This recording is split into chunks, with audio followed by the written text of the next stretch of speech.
यहाँ पर तो किसी को मारा, पर यहाँ 307 में सिर्फ किसी को अटेम्प्ट ही कर दिया, पर वो आदमी बच गया, उसे चोट नहीं लगी। ऐसे में भी 307 के तहत मुकदमा दर्ज हो जाता है। जहां चोट आ गई तो वहां पर 10 साल से लेकर उम्र कैद तक की सजा का प्रावधान है।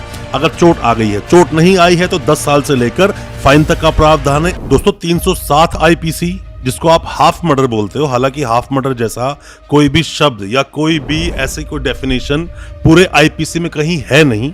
इसको अटेम्प्ट टू मर्डर ही बोलते हैं। 307 आईपीसी होना, 302 आईपीसी होना, साथ में 326 कब लग जाती है और 323 से कब आप आसानी से निकल जाते हैं। 307 एक ऐसा आईपीसी का सेक्शन है जिसके अंदर की काफी कुछ समझने के लिए चीजें हैं, क्योंकि इसमें जरूरी नहीं, जैसे कि आप 326 में देखते हो कि जहां पर किसी को बहुत मारा पीटा गया, 20 दिन से ज्यादा वो व्यक्ति उठ नहीं सकता, किसी भी हॉस्पिटल में एडमिट है या घर पर ही बेडेड है।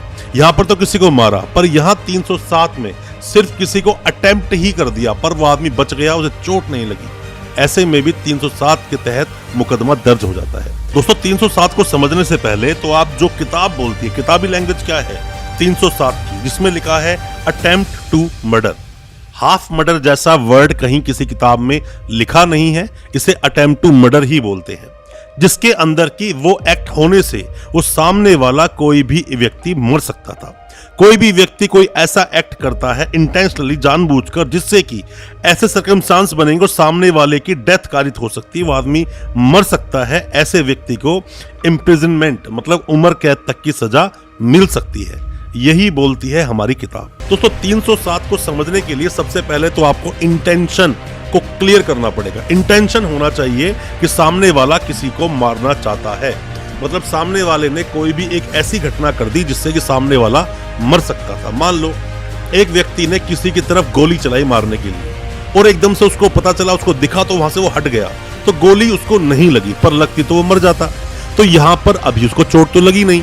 जैसा 326 में पढ़ते हो, किसी का हाथ पांव तोड़ दिए ढंग से, किसी की गर्दन वर्दन तोड़ दी, वो हॉस्पिटल में एडमिट हो गया, 326 लग गई, पर यहाँ तो उसके खरोच भी नहीं आई।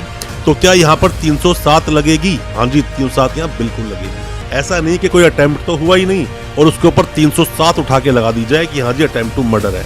अटेम्प्ट होना चाहिए, सोचने से कोई अपराध नहीं होता, यहाँ पे अटेम्प्ट होना चाहिए तो ही 307 लगेगा। अब दोस्तों एक बात बहुत ज्यादा सामने आती है, आप अगर कोई भी नए वकील साहब है, अभी लॉ स्टूडेंट है, या आपने केस को लड़ना अभी शुरू किया है, जैसे हम लोग जब केस लड़ते हैं तो 307 में बहुत ज्यादा एक अजीब तरह की चीज हमारे सामने खड़ी होती है। जैसे कि 302 में क्या होता है कि सामने वाला व्यक्ति मर चुका है तो वो अपनी गवाही देने आएगा नहीं, पर 307 में वो व्यक्ति सामने ही खड़ा है, या तो वो बच गया, फॉर्चुनेटली अच्छी बात है वो बच गया, और या फिर वो मरते मरते, मतलब ये समझ लो कि अगर लगती वो चीज तो वो मर ही गया था।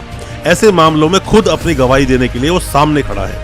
और ज्यादा प्रॉब्लम कहां होती है? जब वहां पर जो वेपन होता है जिससे कि मारने का प्रयास किया गया या मारा गया वो बरामद हो गया हो। जहां चोट आ गई तो वहां पर 10 साल से लेकर उम्र कैद तक की सजा का प्रावधान है।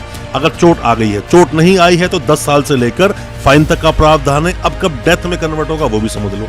मान लीजिए कोई भी व्यक्ति, अभी कोई भी किसी को लाइफ इम्प्रिजनमेंट मिली है, उम्र कैद मिली है, अब वो जेल में है, सजा काट रहा है, और अंदर ही उसने किसी पर ऐसा कोई अपराध किया कि इंसान बस मरते मरते बच गया, या फिर इतनी चोट मार दी कि बस बच ही गया, तो ऐसे मामले में उसको अब लाइफ इम्प्रिजनमेंट ना देकर उसको डेथ सेंटेंस दी जाएगी, और ऐसे मामले अब उसको डेथ पनिशमेंट की सजा मिलेगी। दोस्तों मैं उम्मीद करता हूँ 307 आपको समझ आया होगा। फिर भी कोई भी किसी भी तरह के सवाल आपके दिल में है, कमेंट बॉक्स में सवालों को पूछें। क्या हमसे जानना चाहते हैं, अपनी बातों को रखें। हो सकता है हमारे की सजेशन से आप अपने केस से बाहर निकल सकें। और कोई भी हमसे सलाह चाहते हैं तो आप हमें व्हाट्सएप भी कर सकते हैं, हम आपको उसके रिप्लाई जरूर करेंगे। और हमारी वीडियो आपको अच्छी लगी हो, ज्यादा से ज्यादा अपने दोस्तों, परिजन, परिवार में शेयर करें ताकि वो भी अपने आप को कानूनी जानकार बना सके। और हमारे चैनल को अभी सब्सक्राइब करें, साथ में लगा बेल आइकन जरूर दबाएं ताकि इसी तरह की लीगल अवेयरनेस की वीडियोस हम आपके लेकर आ सकें सबसे पहले। बहुत बहुत शुक्रिया, धन्यवाद हमारी इस वीडियो के साथ बने रहने के लिए।